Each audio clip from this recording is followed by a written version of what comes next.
तो भाई साहब सीजेपी ने जो प्रोटेस्ट के नाम पे नुक्कड़ नाटक शुरू किया था वो थमने का नाम नहीं ले रहा। प्रोटेस्ट में इतने ट्विस्ट आ रहे हैं जितने अब्बास मस्तानी की मूवी में नहीं आते। रणवीर ड्रिंक्स। थैंक्स।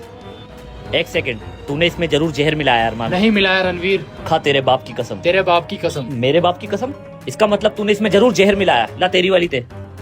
अभी सोनम वांगचुक ने भूख हड़ताल शुरू की ही थी, पर हड़ताल शुरू करने के कुछ ही घंटे के बाद तिलचट्टों ने उसे एक्सपोज कर दिया। एक वीडियो सर्कुलेट कर दिया कमबख्तों ने जिसमें सोनम अपनी हड़ताल में कुछ पी रहा था। तो आप सबसे अपील है देश भर से और गोल बंद होइए क्योंकि आंदोलन। जिसके बाद तिलचट्टों का कहना है कि भूख हड़ताल का कॉन्ट्रैक्ट हुआ था भाई साहब, प्यास हड़ताल का थोड़ी हुआ था। एक न्यूज चैनल तो सोनम को जब कवर कर रहा था तब भी सोनम विक्टिम कार्ड खेलते हुए गलती से अपनी बोतल निकाल लेता है।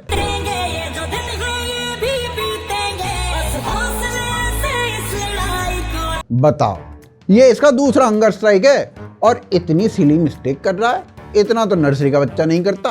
तभी तो इसे पकड़ के जेल में भर देते हैं कमबख्त। और सोनम को स्टेज पे चढ़ा के मेन तिलचट्टा सुप्रीमो लेफ्टिस्टों को इंटरव्यू पेल रहा है। लास्ट टाइम स्वदेश कब देखी? यार स्वदेश मेरी फेवरेट मूवी है।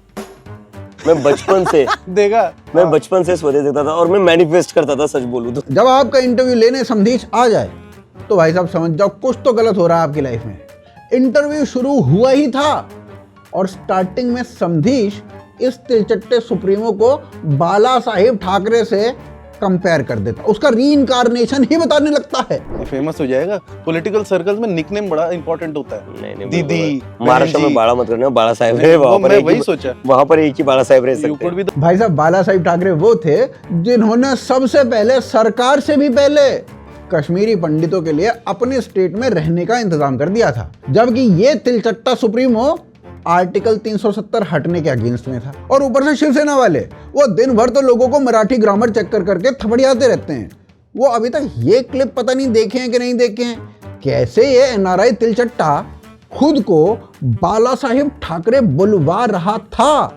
और चलो ये बताओ, ये जो बाला साहिब बोल रहे हैं, क्या तिलचट्टा सुप्रीमो ये बोल सकता है जो उन्होंने बोला? मानो कि भाई बाबरी मस्जिद गिराने के बाद इनको तकलीफ होती है तो विस्फोट की बात क्या करें, कैसे करें?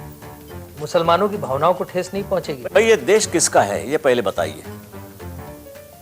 मुसलमानों को पाकिस्तान मिल गया है, हमें हमारा जो बाकी बात रही वो हिंदुस्तान है। अबे इतना जिस दिन बोल गया ना केजरीवाल खुद आके इस पे लाल हिट मारेगा। फिर आगे समधीश अभिजीत से पूछता है तुम भी हंगर स्ट्राइक करोगे, जिस पे अभिजीत सिरे से पलट जाता है। भाई साहब भूख हड़ताल भी सोच रहे हो? नहीं भूख हड़ताल मैं तो मुझे नहीं लगता यार मेरे बस की। माइग्रेन का प्रॉब्लम है यार। नहीं सही बात है भाई साहब, हंगर स्ट्राइक अगर करनी होती तो फिर सोनम वांगचुक को क्यों पाला जा रहा है भाई साहब प्रोटेस्ट में? चलो कम से कम भूख हड़ताल पे तो सारे तिलचट्टों का एक स्टैंड है। तिलचट्टों के जब दूसरे प्रवक्ता से जब हंगर स्ट्राइक के बारे में पूछा गया ना तो उसका कहना भी यही था, हम नहीं करने वाले जी हंगर स्ट्राइक, हमारे बस की नहीं है, पर कोई अगर करना चाहे तो वो कर सकता है। हम सारे ही अगर हंगर स्ट्राइक पे बैठ जाए तो फिर ये प्रोटेस्ट नहीं चल पाएगा। इसलिए हम लोग बारी बारी से बैठेंगे हंगर स्ट्राइक पे, सब लोग बैठेंगे, लेकिन इंडिविजुअल लेवल पे अगर कोई और करना चाह रहा है स्टूडेंट ऑर्गेनाइजेशन से या जो नॉर्मल पब्लिक आ रही है उनके तरफ से, तो they are more than free to do it. हम लोग उस पर रोक टोक नहीं कर सकते। जबकि इन दोनों को भगत सिंह बनना है और भगत सिंह 116 दिन की हंगर स्ट्राइक पे बैठे थे। आगे अभिजीत बताता है दलित फैमिली तो कभी बीजेपी को सपोर्ट कर ही नहीं सकती। पापा बीजेपी वोटर हैं क्या? नहीं बिल्कुल नहीं। मेरे घर में अरे दलित फैमिली यार, कहाँ से बीजेपी वोटर? कमबख्त ये कीट पतंगा नीट के प्रोटेस्ट के लिए आया था, अब ये जात पात पे उतर चुका है। ऊपर से इसकी ऐसी बातें सुन के दलित कम्युनिटी ट्विटर पे आ चुकी है और कह रही है कि देखो भाई हमें अपने में इंक्लूड मत करो, हम अलग हैं, हम हिंदू भी हैं, प्राउड हिंदू भी हैं और नेशनलिस्ट भी हैं। वैसे कोई मुझे ये बताए कि तिलचट्टों में भी अपर कास्ट लोअर कास्ट वगैरह रिजर्वेशन वगैरह होती है क्या? अभिजीत की बातों से तो ये लग रहा है कि हो सकता है अभिजीत उड़ने वाले कॉकरोचेस को अपर कास्ट मानता हो और जो तिलचट्टे उड़ नहीं पाते इसके हिसाब से वो लोअर कास्ट हो। आगे अभिजीत बताता है कि वो आम आदमी पार्टी से जुड़ा हुआ था।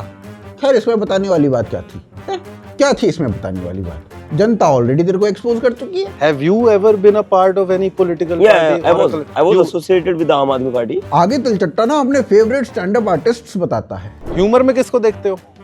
Who do you look like entertainment inspiration?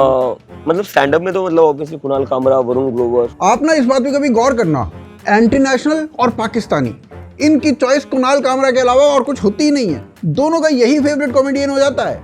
पर इस जवाब से ना कांग्रेसी खुश नहीं है। कांग्रेसियों का कहना है कि राहुल गांधी जब थे तो कुणाल कामरा बोलने की क्या जरूरत थी। अब राहुल गांधी एक ही चीज में तो अच्छे हैं, स्टैंड अप कॉमेडी में, और उसी के लिए उनका अगर नाम नहीं लिया गया तो भाई साहब ये तो गलत बात है ना। आखिरकार कुणाल कामरा की हैसियत क्या है राहुल गांधी के सामने, बताइए बताइए आप बताइए। अपने दीवाने का कर दे पूरा,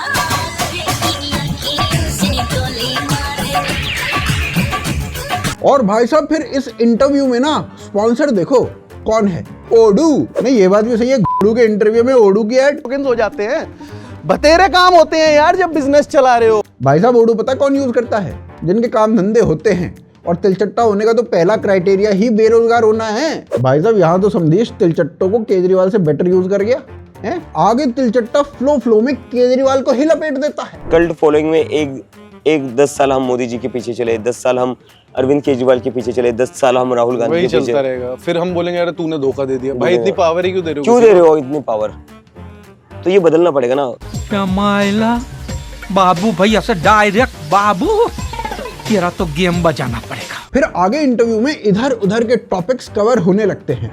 एक सवाल तो ये भी रहता है, बेटर झापड़ किसको पड़ा था, तिलचट्टे को या केजरीवाल को? जोर का पड़ गया। अरे भाई बहुत सॉलिड पड़ा, मैं बोल रहा हूँ ना, पूरा यहाँ एक पड़ा। लखनऊ में पड़ा ना? नहीं लखनऊ में नहीं पड़ा, जयपुर में ही पड़ा। जयपुर में अफवाह उड़ा दी इन लोगों ने कि दो जगह हाँ, 2 जगह पड़ा, वो अफवाह उड़ा दी। जयपुर वाला जो पड़ा ना बहुत सॉलिड जोर से पड़ा। एक था दो था, दो पड़े। एक पड़ा, बाद में मैंने सर कवर कर लिया। केजरीवाल भी बोल रहा होगा कोई 50 रुपया काटो इसके ओवर एक्टिंग का बे।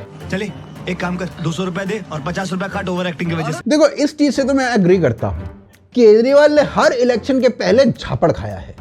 दिल्ली में तो लोगों को पता ही तब चलता था कि इलेक्शन आने वाले हैं जब केजरीवाल को झापड़ पड़ जाता था। और इस बहादुरी का कंपैरिजन अभिजीत के सिर्फ एक झापड़ से हो रहा है। बताइए भाई साहब बताइए, ये कोई बात हुई? और जब इस बात की खबर केजरीवाल को लगी ना तो केजरीवाल कैबिनेट ने भी कह दिया, इंडियन फोर्सेस से सर्जिकल स्ट्राइक के सबूतों को तो मांगते रहेंगे बाद में, पहले तिलचट्टा सुप्रीमो से झापड़ के सबूत मांगो साले से। आम आदमी पार्टी का कहना है कि केजरीवाल का झापड़ देश का झापड़ था, उसको अभिजीत से कंपेयर मत कीजिए भाई साहब, उनका वाला अलग है।